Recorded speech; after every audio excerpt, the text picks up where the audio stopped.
Hey, what's up? It's Bill the Universe, and I'm going to do a chart reading on McKenna Grace. I like McKenna Grace. I think I've seen her before Ghostbusters, but yeah, no, maybe that's not. Anyway, it doesn't matter.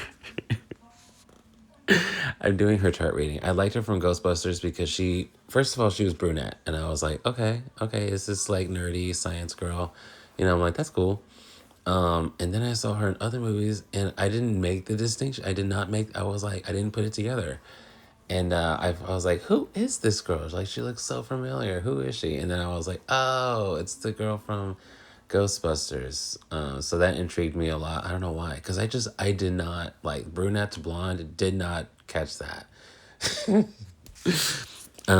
Anyway, so doing her chart. This is Vedic astrology.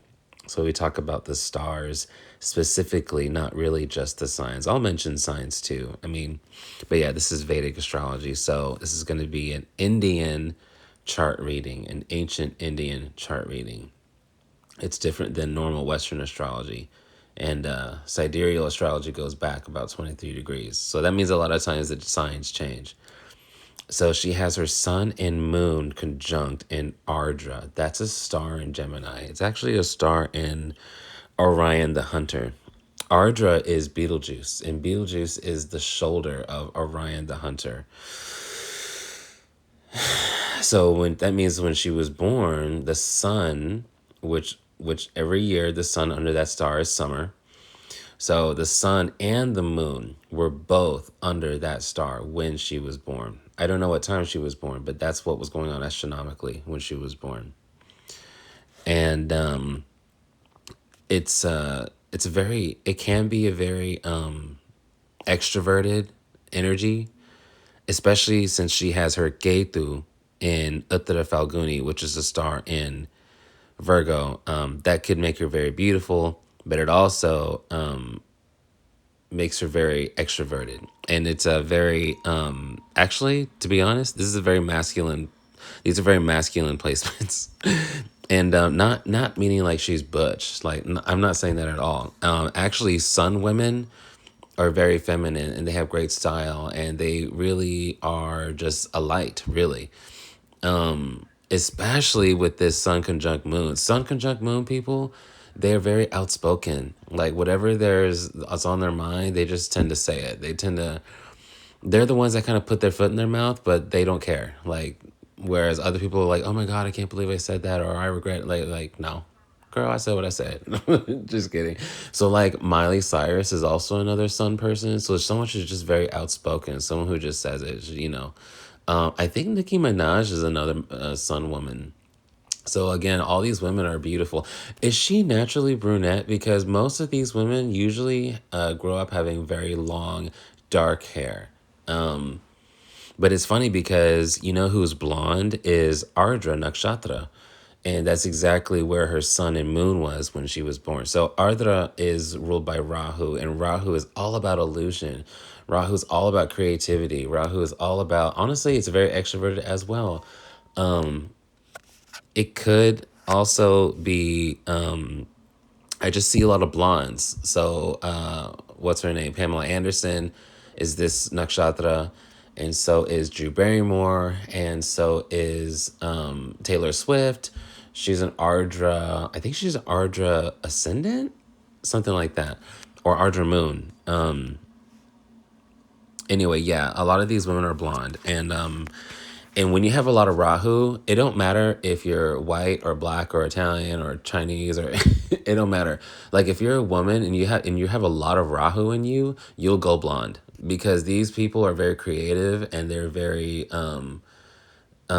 they just like to change looks. They like to do it and they have like the eye for it. And also because it's an extroverted energy, these people can be actually good salesmen, you know. They have a lot of like original ideas. They have good ideas. They have the mental capacity, intellectual capacity to carry out these ideas. So, yes. And I'm looking at her Kendra houses, and she's got a nice, strong Kendra system right here. So the Kendras is all the cardinal signs. So the first house 4th, 7th, and 10th house. And those are those are like the pillars of your house system. And she's got her sun and moon in her first house. This is, those are the royal planets. Those are the royals, And not only is she a sun woman, but she's got her sun in her one of her Kendra houses. So sun, moon, then Ketu and Rahu in the 10th house. Ketu's in the 7th and Rahu's in the 10th. So Rahu in the 10th is one of the big three of fame. It's my personal big three indicators of fame. So Rahu in the first of the body, which is Selena. Why am I blanking out? Rihanna. So you'll see a lot of them being fashion designers. And then you have Rahu in the 10th, which is this girl, Mckenna Grace. Julia Roberts is Rahu in the 10th. Like there's so many, and I can't even think right now. But there's like every time I look at a really big stars chart, they have one of the three. And then so that includes Rahu in the 10th, and she has Rahu in the 10th, and her Rahu is in Uttara Bhadrapada. That means when a woman has that, when a woman has Uttara Bhadrapada in her chart, that means there's a real go-getter energy. And that also means, and the fact that it's in the 10th house, like, listen, the 10th house is the house of like public display. The 10th house literally is the stage. The 10th house is the TV, right? And 10th house is when something blows up, like explodes. Like all of a sudden all of a sudden you just see it. All of a sudden, you know what I mean? Like when I did the chart of 9/11, I know that's so, that's a turn. That's a left turn. But when I did the chart of 9/11, it was a loaded 10th house, because it was like all of a sudden everything blew up. All of a sudden everything was on TV. All of a sudden everything was like one way. So she's got her Rahu in the 10th house. So 10th house can make things public, can make things very visible to the eye. And 10th house is what people really see in you. People think it's the first house because that's the body, or they think it's the sun or the moon or whatever. But it's actually the 10th house, because 10th house is where is noon. That's where the sun is in the brightest in the sky. That's the 10th house.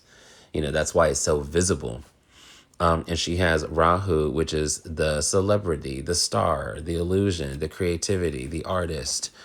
She's got that energy in the 10th house. And it's an Uttara Bhadrapada. That's a star in Pisces. Pisces is beauty. Pisces is creativity. Pisces is the rainbow. So it's like, so she's probably not going to only do movies. Maybe she's going to do music. Maybe she's going to do photography. Maybe she's going to do, stuff like that. She's already so Rahu, being an Ardra's sun and moon. Like, she's definitely a very, very, very creative person, and also very headstrong. I see a lot of, honestly, I see a lot of outspokenness in someone who's very, very headstrong. Someone who very much kind of is a force. She has Ketu in, oh yeah, she's got that Ketu in the 4th house. Oh, okay, so then she gets it from her mom. Does her mom, so Ketu in the 4th house, that can mean a lot of different things. That can mean your mother's very spiritual. It can mean your mother's a fucking psychopath. It can mean that you have a kind of a weird relationship with your mom. It can mean your mom is just very religious. It can mean you have a very, very like close, like, I saw this in Lola Tung's chart too. It's like Ketu in your 4th house. It's like you're just like your mother. It's like you're a copy of your mom. And then she's a copy of her mom, and she's a copy of her mom. So it's and it could even be that like you inherited something from your mother, like traits, and it's the same trait that's in her mother, and it's in her mother, and her, like something very, very strong like that. Ketu can generally do that because Ketu also rules past lives. Ketu rules ancient history. So, and then the 4th house is the house of the mother, right? So then Ketu in the 4th house can be a past life issue with your mom. It could even be that you knew your mother in a past life. Maybe y'all were sisters or something like that. But basically, you're here for kind of karmic reasons. You're here as your mother's daughter, kind of for karmic reasons. That's what I'm saying. And the fact that it's an Uttara Falguni is a very, very masculine placement. That's what I'm saying. Like, this is a very masculine chart. And I'm not saying butch. I'm saying like independent. go getter, aggressive, that type of masculinity. Um, how is she dating that Mason Thames? If how the fuck do you pronounce that last name? Are they dating? Because I hit her Jupiter's in the fifth house of the arts. So that's interesting that her boyfriend is someone also in the arts. And it's in Swati. First of all, Swati guys are they're so cute. I mean, they're so cute. Swati is a star in Libra, so they're just very cute. I mean, cute face, nice body. Very good at relationships, very loving. This is a very, very, very this is a very awesome husband I see in her chart. So, and Swati men, and they usually are tall and white and like almost pasty. And they are just so cute and very loving, very sensitive, very caring, very giving, good at relationships, good at sex, big booty, big thighs. They're usually tall, you know. You know, um, what else? She got her Venus and Kritika in the 12th house. That's really good. That means she gets what she wants. That means she enjoys the pleasures of life. That means she just enjoys everything. She's a very sensual person, very sensual woman, and very like proud of it and not ashamed of it, and receives love and gives love. And Venus is exalted in the 12th house. The best house for Venus is the 12th. And so she has Venus in the 12th because 12th house is ruled by Pisces. Like I said, that's the rainbow. That's unconditional love. And that's what true Venus is. True love is unconditional. True love is deep. So that means she's a very deep person. She's a very accepting woman. She's very warm. She's very loving. She's very giving. There's a warmth to her, especially the fact that she's a sun woman, sun conjunct moon, with Ketu and Uttara Falguni, and she's got Kritika Venus in the 12th. That's a very warm person. She's probably very. Never mind. Never mind. She might be a little bit freaky. Okay, I think that's good. Mars in the second house. Yeah, something about the mom. Like, what's going on here? Because it's in Aslacia and that's Cancer. So she's got her second house in Cancer, and it's Mars there. So it's like, and Saturn is there too. Saturn takes away. Saturn is karmic. Mercury is multiples. Did she have some stepmoms or something? What's up with her mom? I want to know. Okay. All right, guys. Bye.